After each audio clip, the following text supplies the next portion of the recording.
Do you wanna know? Sin ngayong araw, ang lulutuin po natin ay tokwa at baboy. Ayan. Prituhin muna natin ang tokwa, mga kakusin. Baliktarin natin para pag nag golden brown siya ay hahanguin na natin. Yan, mga kakusin. Yung unang naluto ko na yung iba, mga kakusin, ayan na oh. Mamaya hihiwain natin yan ng pa-kwadrado, square na maliliit, mga kakusin.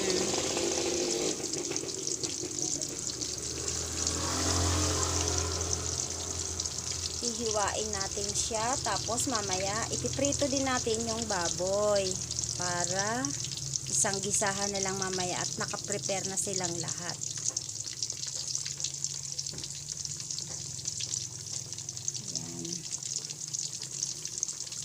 Para maging special ang ating tokwat baboy, mga kakusin, ay ganito gagawin natin. Papagulungin natin sa toyo ang tokwa. Pag hinati natin sa gitna yung tokwa, tapos pagulungin natin sa toyo ang tokwa bago natin. Hello mga kakusin, ito na yung baboy na ihahalo ko sa tokwa. Ginisa ko na. Hiniwa siya ng maliliit, mga kakusin.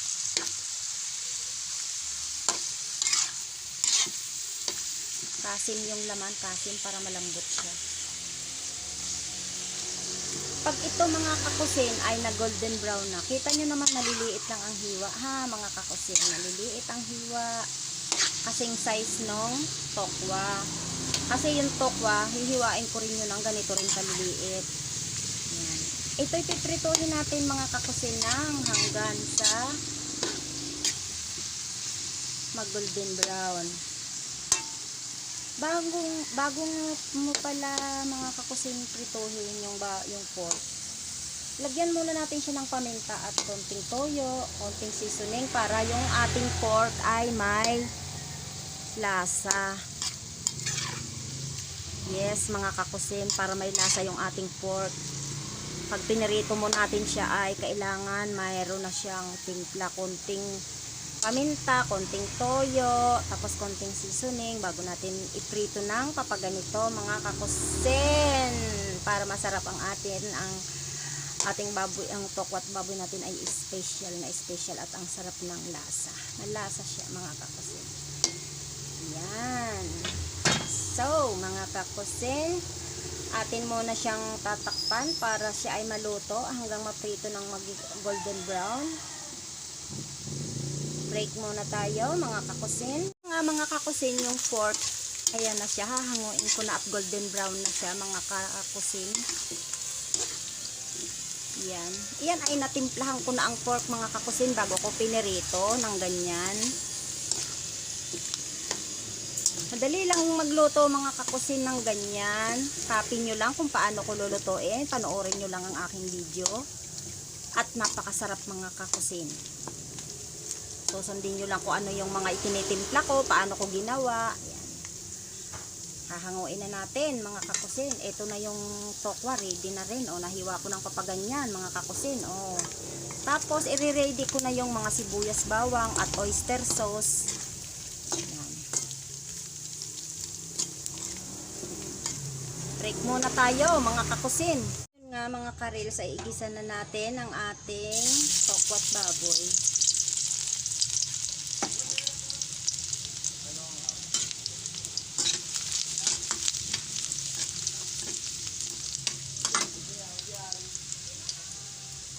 Sibuyas,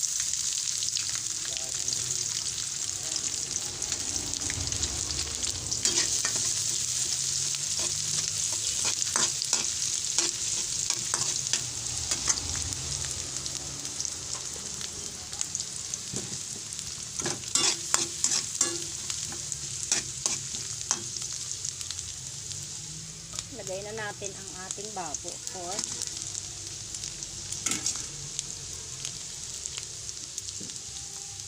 Lagyan natin ng konting toyo.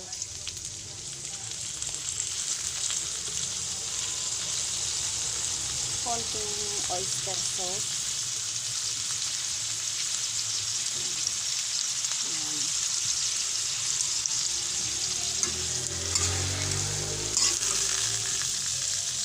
tubig, mga kakusin.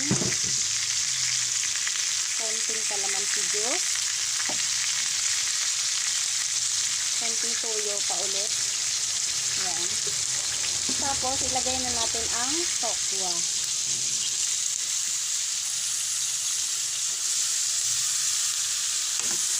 Yun. Tokwa.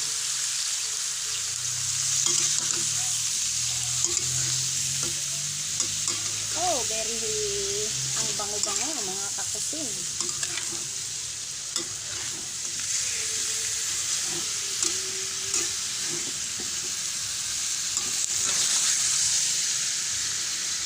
Oh, ang bango-bango mga kakusin.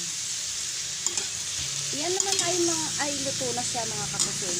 Kaya lang natin yan siya pinaghalo-halo ay dahil lagyan natin ng konting paminta ulit. Kahit may paminta na yung kanina. Ang bango. Bango niya mga kakusin. Oh. Iyan ay sa version ko mga kakusin. Ganyan ako magluto ng tokwat baboy mga kakusin. Oh, ang bango-bango. Tapos, lagyan natin sa toppings ng sibuyas na hilaw. Yung iba naman mga kakusin, kung gusto niyo naman ay siling green, lagyan niyo sa toppings niya. Pero ako ang ilalagay ko mga kakusin ay sibuyas na hilaw para lalong bumango siya mga kakusin. Yan. Ang bango niya mga kakusin kapag may toppings na sibuyas na hilaw. Yan, ganyan mga kakusin. Ganyan lang mga kakusin ang pagluto ng tokwat baboy sa version ni Erlinda Cuisine Vlog. Ganyan lang magluto ng tokwat baboy sa version ko. Maraming salamat mga kakusin. Mag-subscribe na po kayo para update kayo sa aking video, sa aking mga lulutuin araw-araw. Maraming salamat panonood nyo. Subscribe na at i-click ang notification bell para sa update kayo sa mga videos kong lulutuin. Maraming salamat. Bye-bye.